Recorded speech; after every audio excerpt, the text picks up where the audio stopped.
Welcome to On the Verge. This is Zach Spedden, joined by Nick Stevens and Chris Stoner, the owner of Baltimore Sports and Life, who is joining us this week to fill in for Bob Phelan. Bob, as you know, is on the 10-day IL. We're optimistic that he will be rejoining us on schedule, but we'll have more updates between now and next week.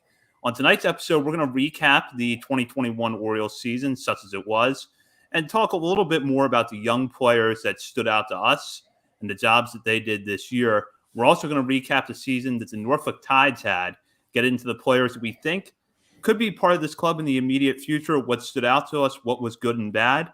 So we'll get into that in a little bit. But first, On the Verge is brought to you courtesy of Mercer Floor and Home Carpet One. Mercer is a third-generation family business. It was established in 1959 and is located on Main Street in beautiful, historic downtown Westminster, Maryland. For all of your flooring needs, think Mercer. Beginning of each show, each week, we like to shout out our new patrons who have joined our Patreon community. And Nick, who do we have new this week? Yeah, we had two new people join, so welcome. And apologies for name pronunciations here again. So Marinelis Iscara, I believe, has joined, and David Sorrell. I'm assuming I pronounced that right. I'm sorry if I butchered those names. Welcome, and thank you all for joining. Thank you for your support. And our guest host tonight is the owner of Baltimore Sports and Life. He is also a co-host of The Warehouse, where he talks Orioles with Matt Corey and Stephen Loftus. He's also the host of Sports Tonight, which is part of USL Radio. He is Chris Stoner. Chris, thank you for joining us tonight. Glad to join, and sorry, listeners, replacing Bob. I'm not going to do as good a job there, but glad to be on. Zach, Nick, and Bob have done a great job all year, and pleasure to join tonight. Well, we're glad to have you on. So we'll start off with the Baltimore Orioles, who finished the season in line to have the number one pick in the 2021 draft or 2022 draft, unless anything changes with the collective bargaining agreement. If you're a regular listener to On the Verge, we kind of stopped talking about the Major League team regularly somewhere like around Memorial Day, maybe a little sooner. But it is what it is. And so I'll start with Chris here. I know that this season was a struggle in a lot of ways, but what were some of the highlights and the lowlights for you? The highlight was Cedric Mullins, that he established himself. I mean, the year he had was unreal. We went into the year not expecting him. I did not expect him to last all year as the center fielder. And then I got thinking, well, if he could be a 750 OPS guy with a plus glove, that has plenty of value. Maybe he's a multi-win player, but he sustained it all year, and he wound up having a year that was, where he's going to deservedly get MVP votes, not just the most valuable Oriole votes. So that was the highlight of the year, that he established himself there. I am a huge Austin Hayes fan. He had the 2 IL stints, struggled over a portion of the year, but finished strong. There's still questions about whether he's a long-term piece or not, but I remain optimistic there. He at least will go into 22 as a de facto starter on one of the corners. And then obviously Ryan Mountcastle. April was a struggle, and then end of the year, this last month, the last few weeks, a little bit of a struggle overall. But for the year, you got to be really enthusiastic about what he provided there.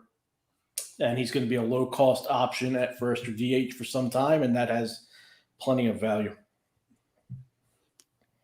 Yeah, I think all those were good, and I think we're going to kind of expand on a lot of those guys a little bit more here as we talk about the Major League wrap-up. But just overall, I didn't watch a whole lot of the Major League product, to be completely honest. I think the John Means no-hitter was like the last game that I watched from first pitch to last pitch. So that was right before the minor league season started. But yeah, seeing Ryan Mountcastle succeed, that was a guy we talked a lot about last year when we started this show without minor league baseball. Mountcastle was a big focus. It was cool to see him settle in and finish the year really strong too at the end of the year there, and then show improvements all year. John Means proved that. I think all Orioles fans kind of knew this going into the year, but in my opinion, he proved that he's a quality Major League starter for years to come. middle or back into this rotation. We'll see how things shake out. But John Means had another pretty solid year. And like Chris said, Cedric Mullins, I remember very vividly that Cedric Mullins, that was back in Bowie in 2019. And I never imagined, I thought he was done. I thought the career was over there, to be totally honest. And to see him now be in the conversation for AL MVP is just phenomenal. So a lot of bright spots, even though this was a terrible year overall at the major league level. There are some bright spots, and hopefully the future is a little bit brighter in Birdland. Yeah, I feel like there's a bit of a foundation coming together with Mullins and Mountcastle. You could throw Means in there as well, because I do think that the Orioles are going to hold on to him for a while. I guess going into the offseason, the big question marks as far as trade options go were Anthony Santander and Trey Mancini, whether or not the Orioles hold on to those guys for next year, and in the case of Mancini, perhaps pursue an extension, or they trade them. And another name, and this is something we discussed last week on here, is DJ Stewart, who struggled again this year. There are seemingly now options behind him to take over that reserve outfield role. The name that I would most be intrigued by at this point is Robert Newstrom. But I'll throw this out there. Just start off with Santander and Mancini. What do you think the offseason holds for them with the Orioles? For me, I'm fully expecting Mancini to get an extension. I think he would have been traded at the deadline had they were really looking to trade him. His value isn't going to be more than it was at the deadline. And I think there were multiple options available to move him at that point. If they move him here in the offseason, it's not the end of the world to me. I mean, Mancini, obviously, it's a great story. He's a good player, not a great player, but I think they can find a deal that works for both sides, and I think he can be a piece of the roster going forward. Santander, look, I mean, his strengths and his weaknesses are pretty clear. He's got real power. Last year, he was a Gold Glove finalist, whatever that means. Basically, he's an adequate corner outfielder, and he's got real on-base issues. But if you're trading him now, you're doing so with his value at a low. Myself, I would just prefer the arbitration isn't going to be that much based off the revenue the Orioles have available to them. I like to have him come back for the first few months next year. He's either improved or he isn't. If he's not, then you can move on to AAA options. We'll discuss, later in the show. Yeah, I agree with Santander. I think you're looking at 5 years now of data on the guy, and he's barely a league average player. I mean, it's a fun story, and he's had some moments. And we've kind of seen what kind of player he is, and I don't think it's not an everyday starter. I think he's could be a really good fourth outfielder on a major league roster. Maybe you give him more strategic at bats and favorable matchups. You give him a less opportunity to get hurt out there, not playing every single day. He does have good power from the left side. We know that's going to play well at Camden Yards and Fenway and Yankee Stadium. I mean, there's a role for him, I think, at the major league level, but I mean, I think he is who he is, a 250 hitter with pop who will struggle to crack 300 on base percentage. And that's kind of it. You're not going to get anything for him. With Trey Mancini, this conversation, everybody's had this conversation. The articles have been out there. They're going to keep going. I don't think the Orioles have to make a decision this offseason, right? He still has another year on his contract. So, they could probably wait to make a decision on this, but I hope just some decision is made this offseason, whether it's a trade or an extension. To me, when I think about this, though, the Orioles aren't in a position where they just have to dump guys for minor league depth anymore. Like, they can hold off for that top dollar value. But with Mancini, if you think about a trade return, like what kind of haul do you think he's really going to get? Like, is it a Jahmai Jones caliber hitting prospect or like a Garrett Stallings level pitching prospect as like the headliner? And if that's the case, then Trey Mancini is going to provide a lot more value to the Orioles, keeping him, extending him, than bringing in with some of those guys. We don't need more Garrett Stallings type pitching prospects. We don't need more Jahmai Jones type, caliber prospects. We have plenty of those, plenty of depth in the minor leagues. So I think you keep Trey Mancini, even taking the emotional side of this, the emotional aspect of this out of the equation. I think you extend Trey Mancini this offseason.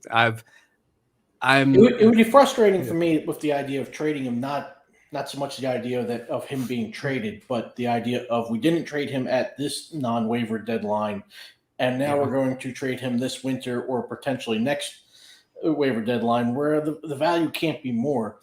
The one thing I will say, if you did move Mancini and back to Santander, even if he is only just a league average-ish player, potentially he has value, as Nick said, as maybe he's kind of the fourth-ish outfielder. He can rotate on the corners, and then he's also a DH option there. But really, I think the writing's pretty much on the wall for him, but I would just assume bring him back 200 bats. That basically takes you through the end of May. He's either producing at a higher level or he's not. They talked a lot about his ankle injury that he dealt with most of this year, and if he's not producing at a higher level, then you have internal options you can move on with. Yeah. If you want to compare Santander now to Kyle Stowers, which is really hard to do because Stowers obviously has no major league time, whereas Santander has been up for a few years. Stowers, to me, no question, has better natural power than Santander does. And I think when he's on, probably plays an outfield that's maybe slightly worse, a tick worse than Santander at his best. But still, he's not going to hurt you out there, especially to short right field. However, because we know that Stowers does have something of a strikeout tendency, I think that there is a reason to hold him back at AAA next year that has nothing to do with service time. So maybe the idea is you bring Santander back. That gives Stowers the opportunity to continue to develop at Norfolk. If Santander, through Memorial Day, through the end of June, going into the All-Star break, is healthy and can at least be a complementary piece to a contender, that's when you look to flip him. Because that's probably, you're probably not going to hold out a lot more to get good value for him. And then you have that internal option that you can go to step into right field. Yeah, I like that. And I just keep thinking about DJ Stewart in this as well. Like, dump him for whatever and bring up Robert Newstrom if we're talking outfield options. Robert Newstrom could definitely give you more production than DJ Stewart can. I would bet money on that. But yeah, I do like that Kyle Stowers. Start him in AAA again next year and let Santander go and let's see what he's got. I mean, I'm fine with giving him a few more months. We'll see. I would hope that I can't really speak on like potential free agents. I haven't looked at the list. I know Chris just wrote a piece and put a lot of potential options down there on Baltimore Sports and Life.com. But I would hope a lot of that money that the Orioles do hopefully spend this offseason goes towards the pitching and maybe some help. We've talked about defensive help on the infield. So outfield, there's a situation there where you can let Santander come back and play for a few more months at least. Yeah, I would agree with that. And Nick, since you mentioned, I do want to have Chris give the listeners a little bit of insight into the piece that he had over at Baltimore Sports and Life over the weekend, kind of recapping this season a little bit, but then also getting into how he thinks the Orioles could approach this offseason. I just started the article, and I prefaced the article, and I preface this. I'm a huge Mike Elias fan. I think he's the best thing that's happened to the Orioles in multiple decades. But I also feel we've now reached, I think yesterday was the last day of the Mike Elias era where, for me, wins and losses don't matter. At this point, it's time to improve as a franchise. And the reason I say that is really three main things have been accomplished in the Elias era. You have pared the payroll down, which gives you a lot of flexibility in terms of either absorbing existing contracts or doing something else. You have a core of players. We've talked about some of them that I think are existing on the roster, and then certainly the next wave of guys that are directly on the come. So it's not about believing that you're going to do anything this winter that's going to take you towards contention. We understand where the Orioles are starting from at this point, but I think the 23 Orioles can potentially contend. And I think to get to that, most of that's going to come from what you do internally, but I think it's time to augment what that existing core. Nick said in the previous question there, hopefully if we see any investment into the roster, it's with a couple of arms. I did list a number of different scenarios that are available. We've talked about it on the warehouse multiple times on that pod. There's a lot of guys available, and we're not just talking about the top end of the market that are available that can directly significantly improve this roster. And I'm not talking if you wanted to talk about the larger acquisitions, you can make a case, but I'm talking about guys on shorter-term deals that should be readily available to the Orioles to improve the current Major League product, and I think it's time.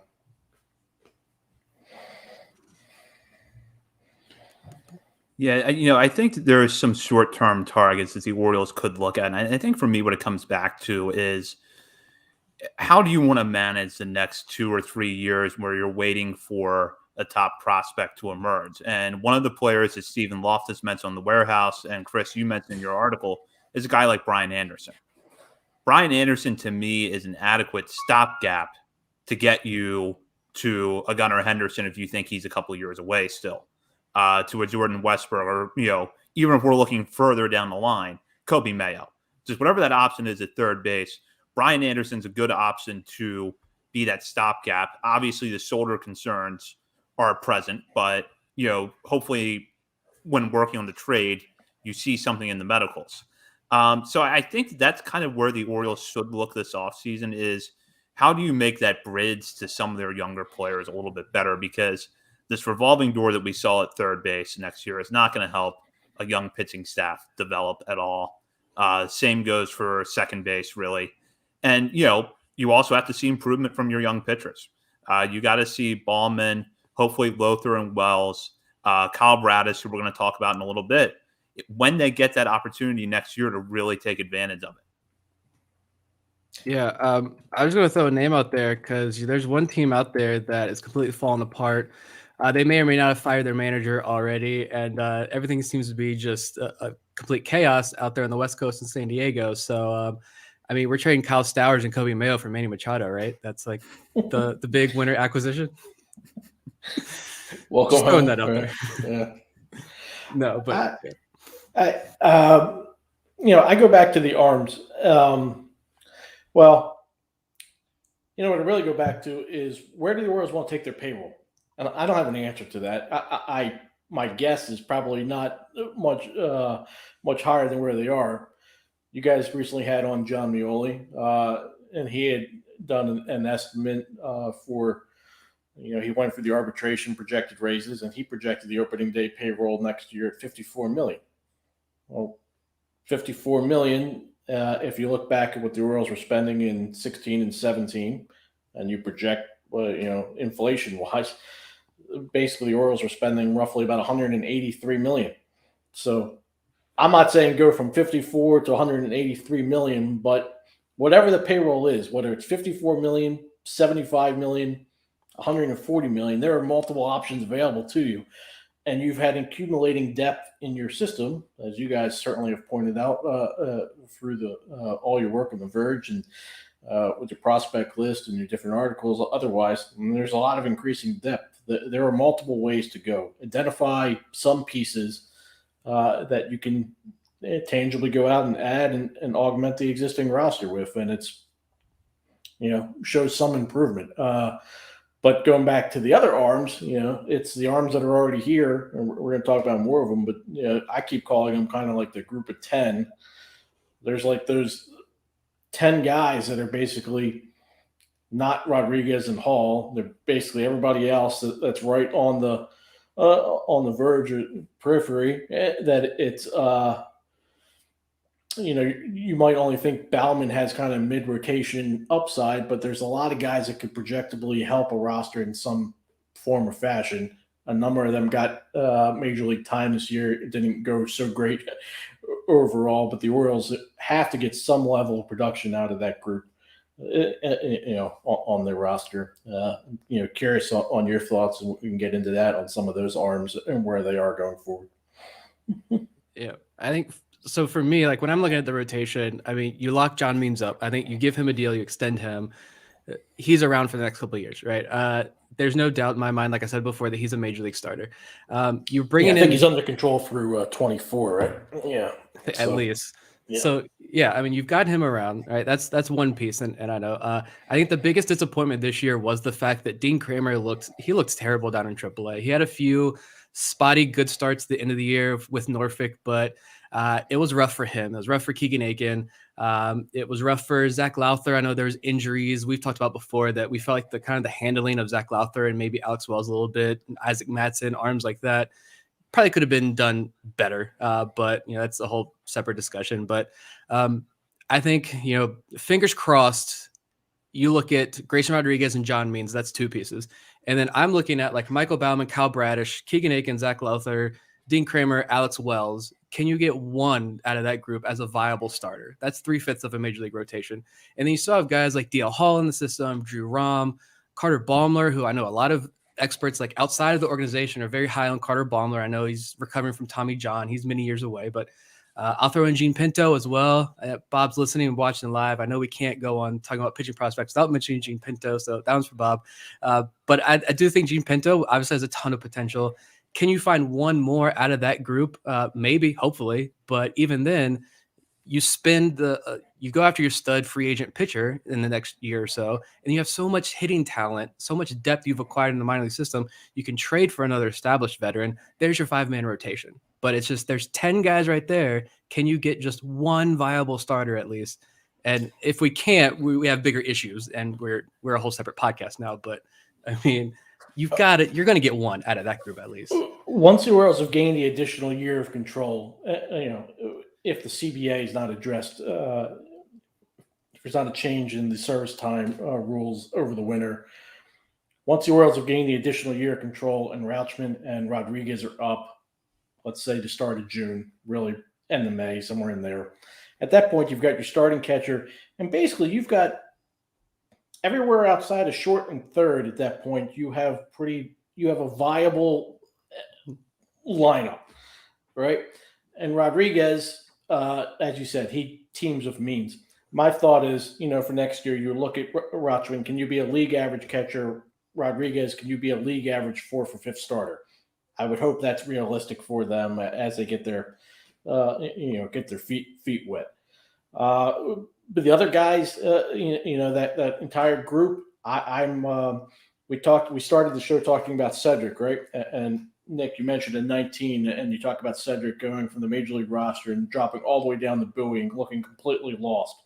So I'm not writing these guys off completely because they came up and this year they struggled, and understanding certainly what they went through in 20 as well, and that's certainly not helping their development issues. But I'm also not completely comfortable with the idea of going into 22 and saying, here are multiple spots waiting for you in the rotation. For me, it would be, let's go to spring training and see where we are. And if several of you have to go back and earn your way back up, Kremer, outside of Baumann, might be the guy in that group that I still have some excitement for, even though this year was a complete wash. You look at his Ks, look at the hits per inning, there's still something there. It's just, can he ever have the fastball command, to really play off of some of the secondary stuff? But it's a group there, like whether or not they ever establish themselves as major league starters, they've all done something, 6 of them, the ones that came up this year, they had all done something through the AA level as starters. Get something out of them, whether that's your bullpen or otherwise.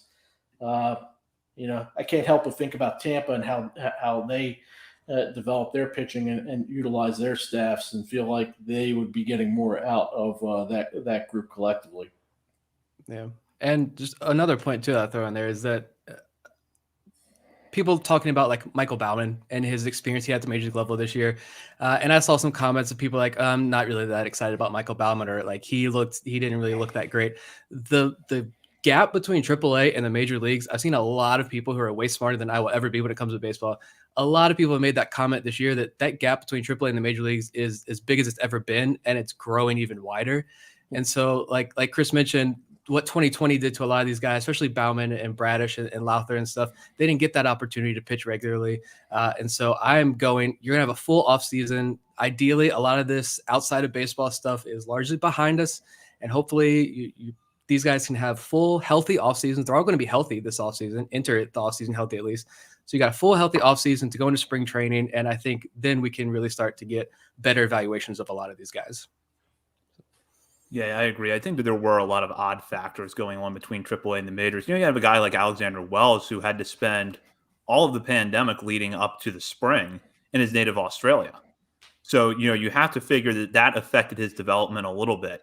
So just examples like that. You had these taxi squad situations where pitchers would be brought up for 3 or 4 days at a time, and not in AAA getting reps, which I don't think helped.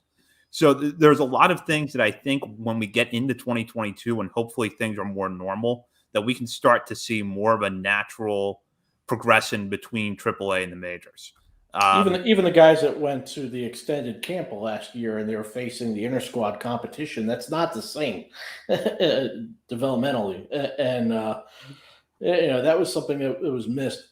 If you were excited about those arms in 20, you shouldn't be completely dismissing them now, whether or not you believe they're going to be projectable major league starters or not. There's still something there that you can get something out of them. The rest of the article, we pointed out, a couple of number of names. Nick, just, as we stay on the major league portion for 1 second, I would just love to add 2 viable major league starters. I would just think that would just add a world of difference. 2 names that I'm most excited about right now are Alex Wood and Rodriguez of Boston. It looks like the Red Sox would like to move on from there. We're not talking about top of the upside arms. We're talking mid-rotation arms that should be viably obtainable for the Orioles. And if you just team those 2 with means, and maybe Rodriguez comes up end of May, June, and then all of a sudden it looks like you have the makings of a true major league staff. And, that would go a long way towards actually having a more viable product. Yeah. No doubt. And I mean, I was listening to a Braves podcast earlier. I have podcasts from like all teams in my rotation, boring 9-to-5 office life. So I like to see what other fans from other teams are talking about, get the vibes there. And this Braves podcast I was listening to was talking about the Orioles and their series and how this team, as bad as they are, like they score runs and there is a good core there. So people outside of Baltimore recognize this small core at the major league level. And I do like that if you have, I think what Mike Elias, when he made that comment about Rutschman and Rodriguez possibly starting next year on the opening day roster, and Rodriguez, it not necessarily being a prereq that he has to pitch in AAA, I think he's not going to say that if he honestly didn't mean it. And so based on everything else with promotions and everything. So I could see a situation where Rodriguez does start the year on the opening day roster with John Means. We haven't even mentioned Bruce Zimmerman's name. I don't know how you guys feel about Bruce Zimmerman, but I feel like he can come back next year and deserves a rotation spot. Give it an opportunity. You got 3 guys right there. You signed 2 viable guys that can go out every 5 days, not Matt Harvey's, every 5 days and pitch well. And I think you do have a good team. I mean, it's not a playoff team, but you have a much higher quality product at the major league level. And you have a ton of pitchers you can use out of this bullpen. Bauman, Bradish, Slaughter. You can use all those guys out of the pen. You can use a 6-man rotation, whatever you got to do. But at the end of the day, it's a much better roster in 2022. And that's all we can hope for at this point. Yeah, completely agree. And as for Zimmerman, I'll just say that, and I know this, takes this a grain of salt. The rotation in 2021 was better with Bruce Zimmerman in it than it was without Bruce Zimmerman. And I still wonder what he could have contributed without the injuries that he dealt with this year. I feel like if nothing else, he could have been that guy that most of the time kept you in games and kept it close enough for that offense to come back if there was an early deficit, which a lot of the Orioles starters this year couldn't do. Zimmerman, I'll just say I'm not sold on him as a starter, but I'm sold on him as a guy that can help a roster, to be repetitive there. Of all the arms that we saw this year working their way through, he was kind of early on, he was the most consistently competitive, to your point, of keeping the Orioles, in games, which is all you're really asking for out of that fifth. Ultimately, I'm not sure if he can stay in that role, but he could certainly be a guy that could help you 2 to 3 innings at a time and probably provide more innings than the typical reliever. And I think that would help a roster. Yeah, absolutely. So we'll move on now. We'll recap the Norfolk Tides season. Overall, when you count the regular season and the final stretch, the Tides go 52-78, which amounts to a .400 winning percentage. There were some downs this year. A few guys that we expected to have big years didn't quite produce at Norfolk. We also saw some players like Jemiah Jones slump along the way after getting off to a hot start. Yusniel Diaz struggled with injuries and was generally not consistent when he was healthy. Ryland Bannon was kind of in a similar boat. but there were some highlights. Adley Rutschman obviously going there late in the year, making an impact. Kyle Stowers looked really good there late in the year. So there was a few others in there. Kyle Bradis, after kind of hitting a rough patch over the summer, picked things up and had a great September. So Nick, I'll just start with you. An up and down year for the Tides in a lot of respects, but some positives, I think. Yeah, I think I was thinking about Norfolk Tide season going and preparing for this episode, and it was a tough season from the jump when Jahmai Jones and Yusniel Diaz both went down with injuries very early in the year. But going into the season, this roster had like 8 top 30 prospects and a 9th in Michael Baumann that we thought would probably be there a lot earlier than when he eventually showed up due to the injury and the longer rehab process he took. But I really thought this was going to be a big year for the Norfolk Tides, but unfortunately, another tough season that saw today.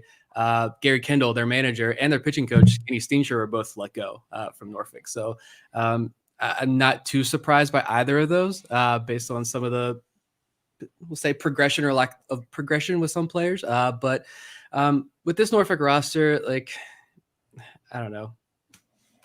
Adley Rutschman was the definite bright spot. Kyle Stowers hit well in his limited time in AAA. Yeah, the strikeouts were still high, but he continued to walk. And instead of he traded in a lot of that home run power. He led the organization with 27 home runs. He traded in a lot of that home run power for more singles and doubles. So I thought that was really good to see.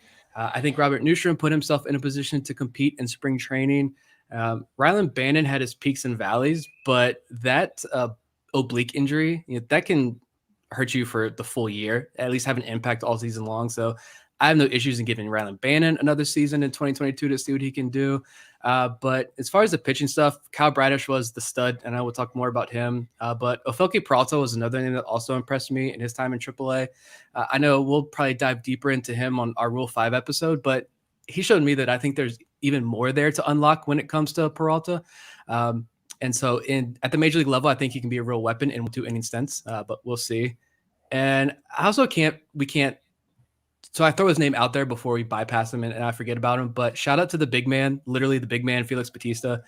He pitched at 3 levels this year, ended at AAA, a 2.45 ERA with the Tides, 5 saves, 33% strikeout rate. He dropped the walk rate. I know it was 12%, which I know is still really bad, but that was a significant drop from his high in AA walk rate. And he only walked 2 over his final 7 innings. So give the big man a big league opportunity, Mike Elias. We got to see that guy in the major leagues, but some positives, some negatives, but overall a decent season from some of the top prospects, at least.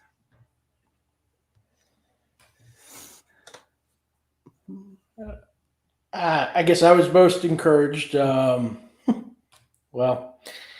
and Nick said the players mostly encouraged about. Obviously, it would start with Stowers, frankly, but I guess where I really wanted to start was what I was not encouraged about was the acquisitions from the Machado trade with Diaz and Kremer, aforementioned, and their struggles this year. That was a downer for me. I thought Diaz going into the year. I thought there were good reports for him out of the extended camp last year, and then some in spring training. I thought he had a chance to make the roster at some point this year.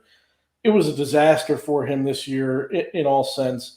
And for me, he's now at the point where you just forget about him until he does something to make you, back on your radar. There's a lot of discussion today on the board, BaltimoreSportsAndLife.com, about, would you keep him on the 40 or not? I think there's enough deadwood on the 40 you can knock off that I would still keep him there, but he's not an automatic keep at this point. And Kremer, we discussed. I still have some optimism. Maybe he winds up as a reliever himself, but certainly disappointing there. We talk about a couple guys individually, but obviously Stowers and Newstrom, that was encouraging. Those were good to see. I'll also give a mention for Sedlock, getting up, his kind of second half there. Bowie was good. AAA was okay, but it was a big year for him, just kind of staying healthy on a mound and showing some level of progression. If you turn him into a reliever at this point, I think maybe you actually have something. We mentioned all the names in front of him in terms of his starter. I don't think he has any really starting potential for this organization. I'd like to see them make him a full-time reliever starting next spring. The other name, you guys certainly mentioned that you've been on it all year. Bradish, really excited to see what they directly have there. What are your guys' thoughts on Kevin Smith? That was kind of wasn't real excited about the end results there. Nick has a lot of thoughts here, so I'm just going to go ahead and let him start. First of all, you talk about Diaz first, and then I'll go into Kevin Smith. But yeah, Yusniel Diaz had a 476 OPS this season with 4 home runs. Ryan Ripken had a 456 OPS and almost the same number of at-bats. And Ryan Ripken swings a baseball bat like I would, like if I stepped into a major league batter's box drunk. Like that's just it's if Ryan Ripken has better numbers than you, like you retire, you quit. Baseball is not in your future. And Diaz is real close to that. At least according to Rock Kabako, Diaz is going to the Arizona Fall League. Those rosters haven't been officially announced yet, but like that's a trip to salvage his career, I think, in Baltimore. And we've had Eric Longenhagen on, who didn't have a whole lot of positives to say about Diaz. Alex Fast had to dig deep to find something nice to say about Diaz. And John Mioli pretty much closed the door for me with his comments. No real excitement there. The fact that he's not a Mike Elias guy. Maybe there's something to be said for that when all three great baseball minds all have the same opinions about this guy. And Mike Elias has had some pretty. I know Elias isn't going to dog his players in the press, but Elias has had some pretty positive things to say in terms of his ability. There's been multiple evaluators over time, the third-party evaluators, who have looked at him and said, "Hey, there's a skill set there that works, but you got to produce." And when you have a sub 500 OPS season and a couple hundred at bats, and this is coming off multiple injured years, there's not going to be a whole lot of excitement, and everyone's going to be particularly down on you. But for me, again, you look at some of the deadwood that's still on the 40-man roster, clear that off. If you have to remove Diaz, okay, but if you can find a room to have him back, have him come back, put him at AAA, and you either produce or you don't. And if he gets back on the radar, great. If he doesn't, he had the opportunity. I would wonder if there's something else particularly going on with him at that level of non-production, right? I mean, not health or just something else. But that's a completely lost year. Certainly, it was disappointing seeing him and Kremer every day. Every fifth day with Kremer's results once he went back. And I guess there was a comment, again, back on the board today, and there was like, so would you, if Diaz had not been part of the Machado trade, would you just be automatically ready to keep him off the 40-man? For me, if he had the exact same skill set and was not part of the Machado trade, this is still a guy that had success at a young age at the AA level, that you had multiple people in the industry excited about at one point, still relatively young. What's he, 24, 5-ish, probably next year. So not overly young, but still young enough that if he went back and produced, I would give him that opportunity and not to go back too often to the Cedric Mullins well, and not everyone's going to follow that huge, that crazy example, but sometimes you get written off and sometimes you rebound and sometimes you don't. Probably at this point you fully expect nothing out of Diaz. You never expect him to ascend. You expect him to flame out, but I would still give him the opportunity. But that's me. Yeah, we could. I don't know, Zach, if you have thoughts about Diaz, and then I can dive into Kevin Smith after. Yeah, I think pretty much you guys have touched on my thoughts with Diaz. I think that there's enough roster spots that you can clear this offseason that you can keep Diaz on there if you want to, but he has moved down the outfield depth chart for me in this system. There's now to the point where I have several players in front of him, and not just Kyle Stowers, but Robert Newstrom. Would be in front of him for me. I would put Zach Watson ahead of Yusniel Diaz right now, not in terms of who's going to reach the majors faster, but who just excites me more. Also McKenna and Nick, you were on that more than I was. McKenna certainly took advantage of his AAA time this year, and he got some exposure in the bigs. There's multiple guys that are directly ahead of him. There's nobody that you're going to be they can't be excited about what they have right now. He is some 500 OPS. Sorry, let's go back. Nick, what were your thoughts there on Smith? Yeah, so Smith, I mean, I do hope Diaz can turn it around, but we'll see what he does in Arizona. But Kevin Smith, I will preface my Kevin Smith thoughts by just saying that this was the Miguel Castro for Kevin Smith plus a lottery ticket prospect. I can't remember off the top of my head who the other throw-in was there with that Kevin Smith deal, but I would make that trade 10 out of 10 times, trading a Miguel Castro type reliever for a Kevin Smith type prospect 10 out of 10 times, because you're going to hit eventually. And Kevin Smith, still young as well. I think he's only the same age as Diaz, around that same age. Still potential there. I'm not closing the door at all on Kevin Smith, but he had a 6.23 ERA and a 7.05 FIP in AAA this year, 2.24 home runs per game. And yeah, he had 10.8 strikeouts per game, but he also had 7.8 walks per game. 19% of hitters he faced in AAA, he walked. The whip jumped the last 3 months of the year from 1.62 to 205 to 2.21 in September. Just in September alone, he walked 20 hitters, only struck out 17, and more than 50% of all of the pitches that he threw failed to reach the strike zone. I mean, I have not seen lack of control like that since, like, the only name I could think of was, like, for the diehards out there, you remember, like, Matthias Dietz. I think he got cut last year. Like, that guy, I still remember, and actually it was Melanie Newman who was calling the Salem Red Sox at that time. And Dietz was warming up in the bullpen and like threw like 2 or 3 warm-up pitches onto the field in the same half inning. Her reaction was priceless and said it all. But that's the kind of control that like Kevin Smith was showing in September. It wasn't getting any better with those starts.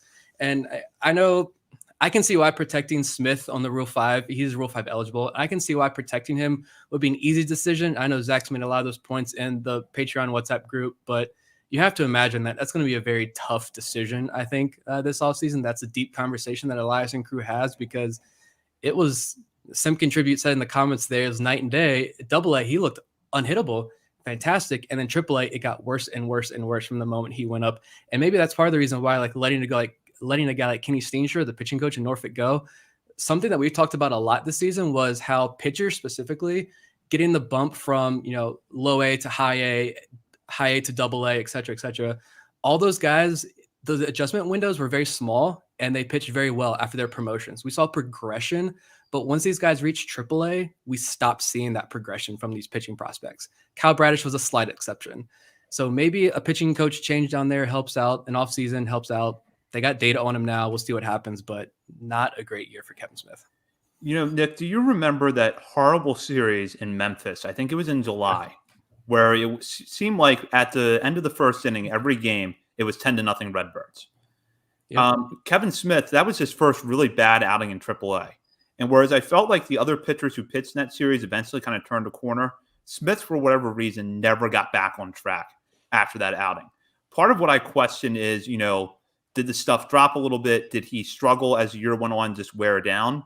And that explains the velo and the walks. Part of it, too, is what I question is Norfolk didn't play that many teams this year. So Smith has multiple starts against Durham, who was probably one of the best, if not the best, all-around team in minor league baseball this year. Multiple starts against Jacksonville, who seemed to always hit Norfolk's pitching around. And after a while, I have to think that those hitters just picked up on Smith and hit him hard. And I think that is something of the problem. Now, as for the Rule 5, this is sort of the opposite of the Diaz problem because Smith is a Mike Elias guy. Does Mike Elias want to risk a little less than a year after making that trade of Smith getting picked up and for some flukish reason sticking in the bullpen next year and turning around? Or does he protect him and think whoever the pitching coach is at AAA next year has to figure out what went wrong and how to get him back on track? Because up until mid-July, Smith was one of the best pitchers in this farm system. That's not an exaggeration. It's just that he dropped off so much that we have to have this conversation. Yeah. Again, there's probably enough deadwood that you can directly remove from the 40-man. I see Bob actually had a post about that earlier today on the board. He mentions, at least, I'm going through a list here, there's 15 guys that are easily removable that you should be able to find room to have Smith back. Yeah. And that's why I think he is protected, because there is so much deadwood that you can chop off this roster and give him another year for sure. And that doesn't mean, he has to be in the major leagues at all next year. He could spend all year in AAA next year as well. But it's just concerning that we add him to like the Zach Lowther and the pile there at AAA who didn't really perform, and guys who we were kind of excited for. That's disappointing. But we all, at the same time, we've had so many success stories, especially when it comes to pitchers in the lower and mid levels of the minor leagues, that it's for us to only be having such limited conversations about guys falling off as hard as Diaz and Smith did. I think that's trying to look at this as positively as possible, but a rough year for Kevin Smith. So I'm going to go back to a question that Vivek had earlier on YouTube. Can Norfolk ever get to Durham Bulls level? Now, Durham, as I mentioned a moment ago, probably the best all-around team in minor league baseball this year. Had a lot of great prospects, including Wander Franco, come through, and I believe finished with the best record in AAA East this year. I would say that if Norfolk is going to get to that level, it's probably next year, especially if the service time rules come back in some form and Rutzman and Rodriguez do start there. I'm curious to hear what you guys had to say about this. The rotation can be stacked. I mean, if you figure one of the 6 guys that ascended to the majors this year, that was back and forth in terms of if you factor him into the rotation, right, and then the progression of Rodriguez into AAA, if that happens, and even if a couple of those guys wind up in the Orioles bullpen, it's still 5, 6, 7 guys fighting for spots in a rotation that can be pretty strong. And you start with that. That's a good beginning. Yeah, and I mean, this roster, other broadcasts pointed out when they would play Norfolk that there was a lot of talent on that roster. It just wasn't performing. They weren't performing up to the expectations. Tyler Nevin was kind of hit or miss. Yeah, he had power numbers, but he really struggled to hit for a high average. Ryland Bannon, Yusniel Diaz had their tough seasons. There's a lot of talent on this Norfolk roster. It just didn't seem to all click this year for guys. And then the pitching did seem to be the major issue with these guys. Like I mentioned, the prospects not really progressing. And then I think Connor Wade was one of like the top innings guys in Norfolk's rotation. So, I mean, yeah, guys, teams like Durham, I mean, we know Tampa Bay's situation. They're stacked. I don't know which minor league division, like Tampa's affiliates did not win the championship. I know Durham won the final stretch deal.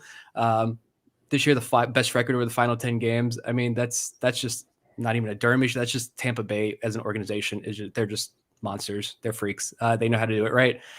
They're my World Series pick, I think, this year as well, looking at the playoff bracket. But yeah, I'm hesitant to say like Norfolk's going to be better next year, because I'm a legitimate fan of the Norfolk Tides. Like, as weird as that is for anybody to say they're a fan of a minor league team. I grew up right next to the ballpark.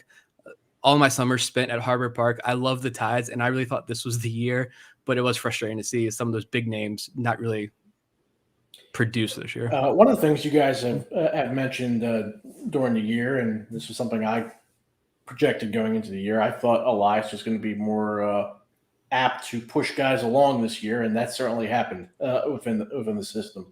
And you saw guys move, as they perform. So, how quick do guys like Westberg, do they go? Does he wind up starting back at Bowie, or does he get pushed up to AAA to begin the year? And you could argue either way, but how fast do they want to put those guys together?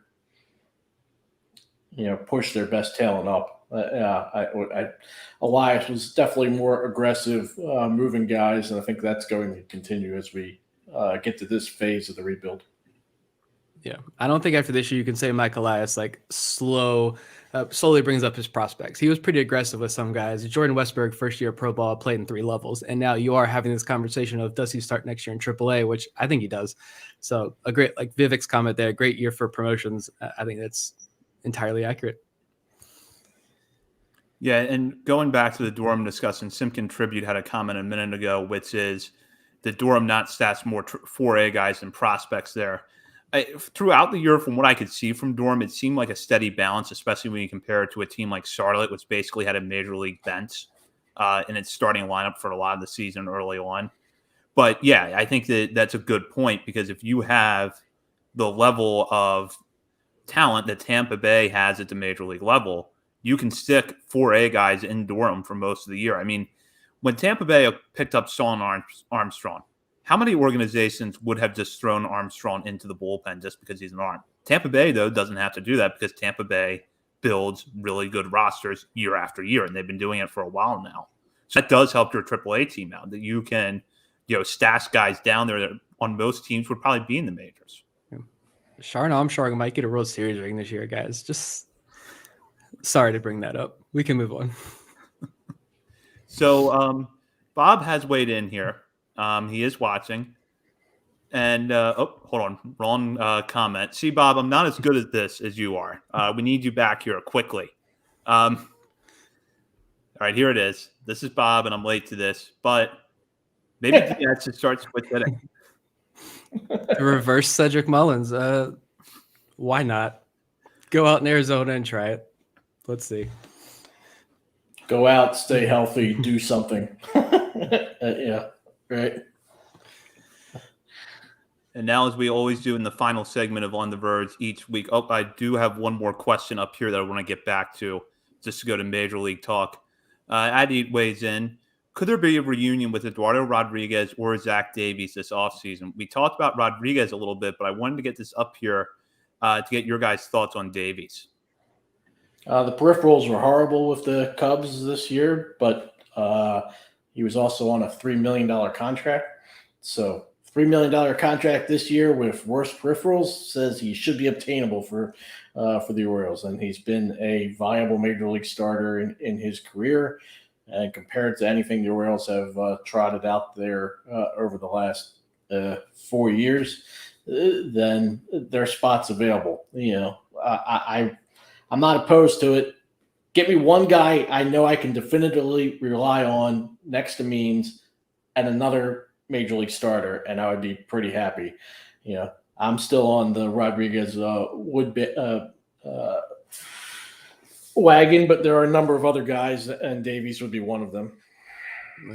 Yeah. Looking at Davies' page now, I mean, he was good in Milwaukee, and he was good with San Diego, and he was with Chicago this year, and Chicago was kind of a dumpster fire as well. So, what impact did that have? I mean, they dumped Yu Darvish for peanuts. So, I mean, if it's less than $3 million that you're going to be able to bring in a Zach Davies type for this year, I'm on board 100% with that move. Yeah, I mean, I would be interested in bringing Davies back, just because I think, as Nick mentioned, things with the Cubs this year were so unstable. He's shown before that he can pitch in parks that are tilted a little bit more towards hitters. So I'd be curious, especially sort of the buy lowest. He made $8.63 million. I got confused there, but still, he's not going to make. He shouldn't make more than that this coming year, based off of what he experienced there with the Cubs. A couple other guys, Pineda, that's been kicked around there. One guy we talked about as a trade target was Minea. If that's obtainable, I'd love to see that. A lot of Ks there. And that's one of the things with the increasing organizational depth and, again, the payroll flexibility. Hey, you should have the ability to go out and make a move like that. So we'll move in now to the final segment where we do talk about that depth a little bit. We focus on guys outside the top 30 that stood out to us this past season. This is probably going to be the last week we do this segment for a while. So Chris gets to join in here, and he's going to start off with his pick. Well, again, you guys have just done such wonderful coverage with On the Verge, but also with articles at the site. And you had your top 50 prospects in July, and number 37 was outfielder Michel Deson, 19 years old. And the quote there from the Orioles International Scouting Director Kirby Perez is viewing Deson as a potential five-tool player. And, he had a pretty big year before moving up to Delmarva there at the end of the year. So I'll be interested to watch him as he goes to his first, figures to have his first full season play next year, and see how quickly he progresses at that level. If he's competitive at the low A over at age 19, 20, maybe you really have something. So that'll be fun to watch. Yep. And I think I mentioned this when we talked about him a couple of weeks ago. He is so young. I think he's going to be 19 all of next year, too, if I'm not mistaken. He might be 20. He'll be under 21 for sure. One of those ages. He's going to be so young next year. And we know the Orioles drafted all those college outfielders. That's going to allow a guy like Deson to really stay in Delmarva probably for much of the year and let him just slowly work about his development. But I'm going to go with another outfielder. And I stuck with AAA since they wrapped up on Sunday and we finished up the AAA season today. I'm just going to throw out the name Zach Jarrett. I want to mention his name one more time in case I never get an opportunity to. Shout out to Zach Jarrett. Shout out to the AAA announcers for not feeding the urge to mention every single time he steps into a batter's box that he's Dale Jarrett's son, because as he's come up through the system, that is what every announcer is like hung on to. But shout out to Jarrett. He played in 91 games for the Tides. The OPS was only 690. But he did reach 10 home runs this year with Norfolk, played a very good center field, and that's why I wanted to shout him out. Center field at Harbor Park is not easy to play. It's a massive park, but Jarrett was able to do it, excelled defensively out there. And, there's a chance that he probably never gets an opportunity at the MLB level, but he's a good example, I think, of just how difficult this sport is and a reminder of just how good major leaguers are. And so I'm sure Jarrett wasn't thrilled with, his batting average or his on base percentage, but I think he can hang his hat on a successful 2021 season at AAA level. So I appreciated watching him play this year. Yeah, it was really, I think, good for him to go up to Norfolk and serve a pretty valuable role with the depth, especially because you had a guy like Ryan McKenna up and down so much. Diaz, we know, was often on the IL so much this year. So their outfield wasn't quite what we thought it would be at the beginning of the year. So having Jarrett step up was key for them. My shout out this week goes all the way down to the Dominican Summer League, and it's Frederick Ben Cosme. First off, if you want to see a really sweet left-handed swing, go look for his on social media. And I have to shout out him like guys in Samuel Basayo who share clips on Instagram of themselves, because otherwise we would have no clue what was going on in Dominican Summer League other than stats. So shout out to them for posting video, but good left-handed stroke. 142 at-bats, put up an 816 OPS at age 18 in the Dominican Summer League this year while batting 310, 10 steals, 2 homers. I don't know what the future holds for the infielder. He was a guy the Orioles signed in August of 2020, but a guy that certainly stepped up with good numbers this year. And then I'm looking forward to seeing the Florida Complex League next year. And here's Bob weighing in. Junior Lara with the shout out this week. So Bob from the sidelines giving us a shout out here. So Chris, thank you for coming in and pinch hitting for us this week, doing a great job as guest host, and we look forward to having you on as a guest sometime in the future. But in the meantime, our listeners know a lot about Baltimore Sports and Life, but if you want to give a little bit of background on the site and what's up there now and why they should check it out, that would be great. Yeah, again, thanks to you guys having me on and the coverage you provided this year. In another lost year at the major league level, you made the minor leagues more fun for everybody. It's great to see that you really captured the attention of a lot of fans. That was great. Really, kudos to you for the work you guys put in. Baltimore Sports and Life. It's been a development over time. You can come check out the site. We cover Orioles, Ravens, Terps. We've got about 30 writers. Half of them were like me. They were working in an office. It was a cathartic diversion. The other half are working for national outlets, and they're contributing to us in multiple sports. But Orioles, Ravens, Terps, but also MLB, NFL, college football, soccer, college basketball, NBA, even high school sports at this point. We got a little bit of everything, and our board is active. So if you enjoy talking about the Orioles in the minor leagues, come and join the discussions at the board. But thanks again to you guys. Very fun. Bob, hope you're feeling better, and we'll see you on the board. Yeah, absolutely. Just a programming note, we will be on Tuesday next week, a special time, so you don't have to worry about trying to squeeze us into your pregame plans for Monday Night Football between the Ravens and the team that used to be in Baltimore. In the meantime, continue to follow us on Twitter at BSL on the Verge. Check out Baltimore Sports and Life for all the latest Orioles, Ravens, Terps coverage, high school sports, as Chris mentioned, and more. I actually just have a piece that went up Monday night looking at Gunnar Henderson's 2021 season. So be sure to check that out. For Nick Stevens and for Chris Stoner and Bob Phelan, this is Zach Spedden. You've been listening to On the Verge.